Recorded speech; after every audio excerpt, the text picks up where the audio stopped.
नमस्कार विद्यार्थी मित्रमैत्रिणींनो, मी सौ योगिता दीपक पाटील तुमचं सर्वांचं आजच्या व्हिडिओ लेक्चरमध्ये स्वागत करते. आपण इयत्ता 10वी सायन्स अँड टेक्नॉलॉजी पार्ट 2 यामधील दुसरा लेसन तो म्हणजे life process in living organism हा अभ्यासत आहोत. आपण गेल्या काही पिरियडपासून बघत आहोत की ॲरोबिक रेस्पिरेशन हे कशा पद्धतीने होत असतं आणि आज आपण बघणार आहोत की energy production in micro organism through anaerobic respiration. म्हणजे काही मायक्रो ऑर्गॅनिझम जे आहेत ते ॲनारोबिक रेस्पिरेशन करून एनर्जी प्रोडक्शन कसं करतात, म्हणजे ते एनर्जी कशी मिळवत असतात हे आपण बघणार आहोत. काही बॅक्टेरिया जे असतात किंवा काही lower organisms they do not live in presence of oxygen. म्हणजेच काय, some bacteria and lower organisms do not live in presence of oxygen. They perform anaerobic respiration for energy production. मग अशा कंडिशनमध्ये त्यांना एनर्जी तर हवी असते आणि मग ही जी एनर्जी आहे ही ॲनारोबिक रेस्पिरेशनमधून ते मिळवत असतात. दिस ॲनारोबिक रेस्पिरेशन हॅज 2 स्टेप्स. याच्यात 2 स्टेप्स आहेत. एक म्हणजे ग्लायकोलिसिस आणि दुसरी म्हणजे fermentation. During this glucose is incompletely oxidize releasing less amount of energy. याच्यामध्ये काय होतं की ग्लुकोजचं इनकम्प्लीट ऑक्सिडेशन होत असतं आणि इथे लेस अमाऊंट ऑफ एनर्जी ही प्रोड्यूस होत असते. हे लक्षात घ्यायचं आहे तुम्ही. पुढे पायरुव्हिक ॲसिड जे प्रोड्यूस होतं थ्रू ग्लायकोलिसिस, म्हणजे ग्लायकोलिसिस प्रोसेसमध्ये जे पायरुव्हिक ॲसिड तयार होतं त्याचं कन्व्हर्शन हे ऑर्गॅनिक ॲसिड किंवा आपण त्याला म्हणतो अल्कोहोलमध्ये होत असतं आणि ही जी प्रोसेस आहे याला फर्मेंटेशन म्हणतात. तुम्ही 9वीला पण शिकला आहात बघा फर्मेंटेशन, की फर्मेंटेशन म्हणजे काय, conversion of pyruvic acid produce in this process of glycolysis into other organic acid or alcohol with the help of some enzyme is called as a fermentation. पुन्हा लक्षात घ्या.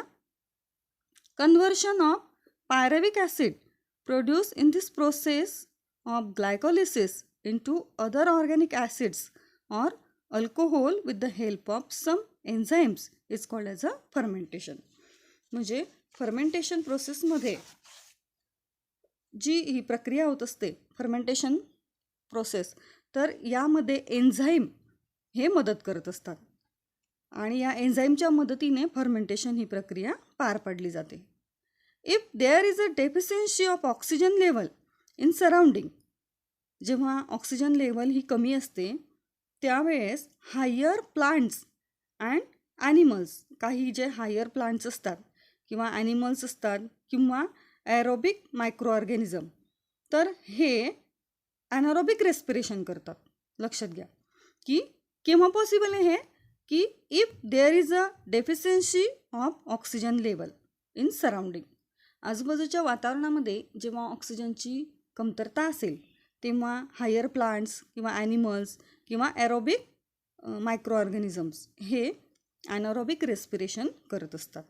जर आपण याचं एक्झाम्पल बघितलं तर if the soil is submerged under water during germination, at a time seeds perform anaerobic respiration. जेव्हा soil ही जी आहे ती सबमर्ज होते अंडर वॉटर ड्युरिंग जर्मिनेशन, तेव्हा काय होतं, seeds perform anaerobic respiration. Similarly human muscle cells while performing exercise may also switch to anaerobic respiration.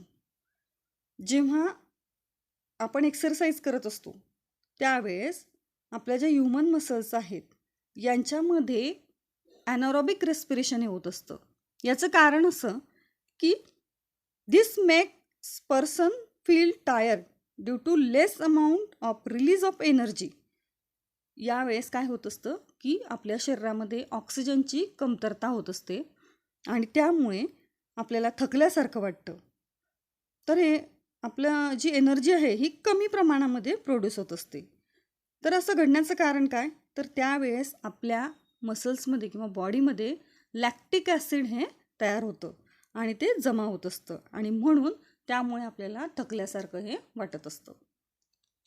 तुम्हाला पान number 16वर बघा काही क्वेश्चन्स दिले आहेत.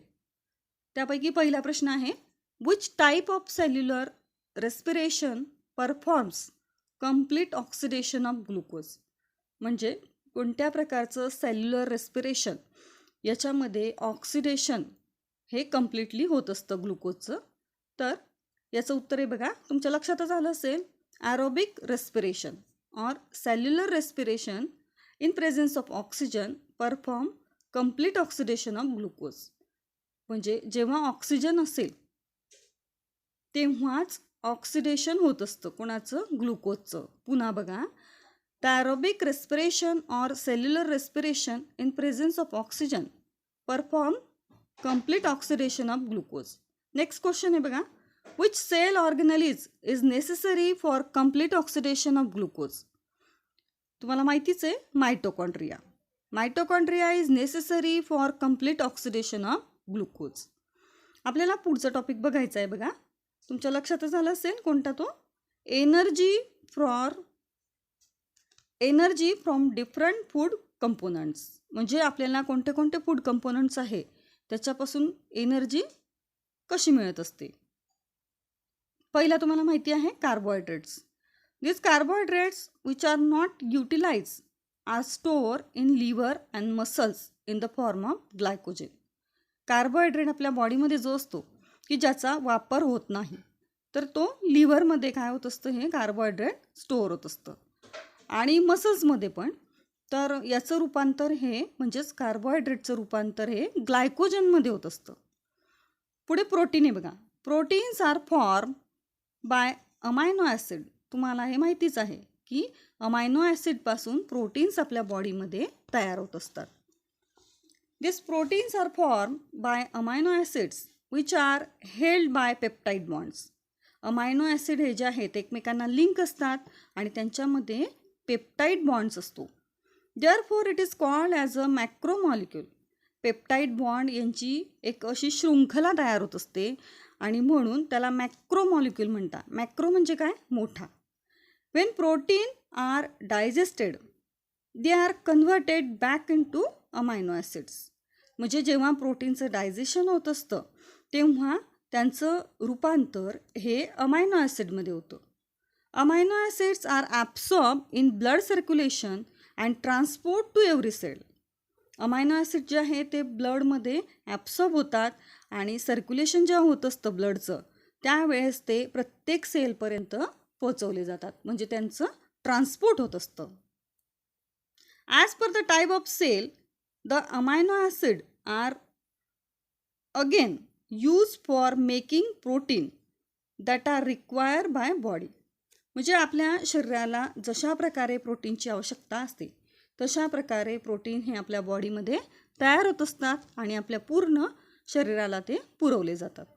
आता हे कोणते कोणते प्रोटीन्स आहे बघा, आपण ते बघणार आहोत. तुम्हाला समोर डायग्रॅम दाखवली आहे, त्या डायग्रॅमवरून तुम्हाला लक्षातच आलं असेल. आपण आता बघणार आहोत की कोणतं प्रोटीन आहे आणि ते कुठे असतं. पहिलं बघा, पहिलं काय दाखवलं आहे तुम्हाला, मेलेनाइन अँड कॅरेटीन. हे जे आहे हे स्किनमध्ये असतं, म्हणजे स्किनच्या डेव्हलपमेंटसाठी या प्रोटीनचा उपयोग होत असतो. पुढचं आहे ओसिन. ओसिन इट इज व्हेरी इम्पॉर्टंट, की जे कशामध्ये असतं, बोन्समध्ये असतं. पुढचं आहे प्रोटीन्स ऑफ सेल मेम्ब्रेन. त्याच्यानंतर डिफरंट एन्झाईम्स, तर हे जे आहे हे सेल्समध्ये असतं. नंतर पुढचं आहे इन्सुलिन आणि ट्रिप्सिन. तर हे आपल्या बॉडीमध्ये पॅनक्रियाज असतात, त्या पॅनक्रियाजमध्ये साठवलेलं असतं. त्यानंतर डिफरंट हार्मोन्स, हे कुठे असेल तर पिच्युटरी ग्लँड. त्यानंतर फ्लेक्झिबल प्रोटीन्स, याचे प्रकार आहेत बघा दोन, ॲक्टिन आणि मायोसिन. तर हे आपल्या मसल्समध्ये असतात. त्याच्यानंतर हिमोग्लोबिन. तुमच्या लक्षात आलं असेल की हिमोग्लोबिन कुठे असतं, आपल्या ब्लडमध्ये. त्याचबरोबर अँटीबॉडीजसुद्धा कुठे असतात, ब्लडमध्ये. तुम्हाला हे माहितीच आहे की आपल्याला प्रोटीन हे ॲनिमलपासून जास्त मिळत असतात आणि म्हणून तुम्हाला डॉक्टरसुद्धा वारंवार सांगत असतात की आपण अंडे हे खाल्ले पाहिजे, जेवणामध्ये अंडे हे कंपल्सरी हवे. याचं कारण का, की protein of animal origin are considered to be first class proteins. म्हणजे ॲनिमलपासून जे प्रोटीन्स मिळतात ते उत्तम प्रकारचे प्रोटीन असतात. Each gram of protein provide 4 kilo calorie energy. म्हणजे प्रत्येक प्रोटीन म्हणजे 1 ग्रॅम प्रोटीन हे जे आहे याच्यापासून आपल्याला एनर्जी किती मिळते, 4 kilo calorie energy. If protein intake is more than require, जर आपण आपल्या बॉडीमध्ये प्रोटीन हे जास्त प्रमाणात घेतलं तर it does not result in to storage of amino acid in the body. म्हणजे याचं जे हे आहे स्टोरेज, तर हे अमायनो ॲसिड म्हणून आपल्या बॉडीमध्ये स्टोरेज म्हणून राहत नाही, किंवा आपण असं म्हणू शकतो की याचं बॉडीमध्ये हे जमा होत नाही किंवा साठून राहत नाही. याच्यापेक्षा याचं कन्व्हर्शन कशामध्ये होतं, instead they are broken down forming ammonia. त्या म्हणजे अमायनो ॲसिड जे असतं त्याचं ब्रेकडाऊन होतं आणि त्याच्यापासून काय तयार होतं, ammonia, which is then eliminated from body. तर ते मग त्याच्यानंतर आपल्या बॉडीमधून बाहेर टाकण्यात येतं. Sometime excess of proteins is converted into glucose by the process of glucogenosis. म्हणजे एखाद्या वेळेस काय होतं, मग जर जास्तच झालं आपल्या बॉडीमध्ये प्रोटीन तर त्याचं रूपांतर हे ग्लुकोजमध्ये केलं जातं. प्लांट्सच्या बाबतीत जर आपण बघितलं तर plants by themselves can produce the necessary amino acids from minerals and then also different proteins. म्हणजे तुमच्या लक्षात आलं असेल इथे की प्लांट्स जे आहेत they can produce amino acid जेव्हा त्यांना गरज असेल किंवा जेवढं त्यांना गरज असेल तेवढं. The most abundant protein found in nature is an enzyme RuBisCO which is found in the plant chloroplast. म्हणजे निसर्गामध्ये जे भरपूर प्रमाणामध्ये प्रोटीन सापडतं ते आहे रुबिस्को, की हे प्लांटमध्ये जे क्लोरोप्लास्ट असतं त्याच्यामध्ये हे आढळत असतं. अशा प्रकारे आपल्या बॉडीमध्ये कार्बोहायड्रेट, प्रोटीन हे जे आहे हे किती प्रमाणामध्ये आवश्यक आहे हे आवश्यकतेनुसारच घेतलं पाहिजे. नाही तर जास्त जर झालं कार्बोहायड्रेट तर ते आपल्या बॉडीमध्ये स्टोअर होतं, आणि प्रोटीन जर एक्सेस झालं तर ते कशा प्रकारे आपल्या बॉडीमधून इलिमिनेट होतं किंवा त्याचं रूपांतर कशात होतं हे आपण आत्ताच बघितलं. तुम्ही आजचा टॉपिक वाचायचा आहे, नोट्सही काढायचा आहे, आणि दिलेला जो होमवर्क आहे तो रेग्युलर वहीमध्ये करायचा आहे. आपण पुढच्या तासिकेला लवकरच भेटू.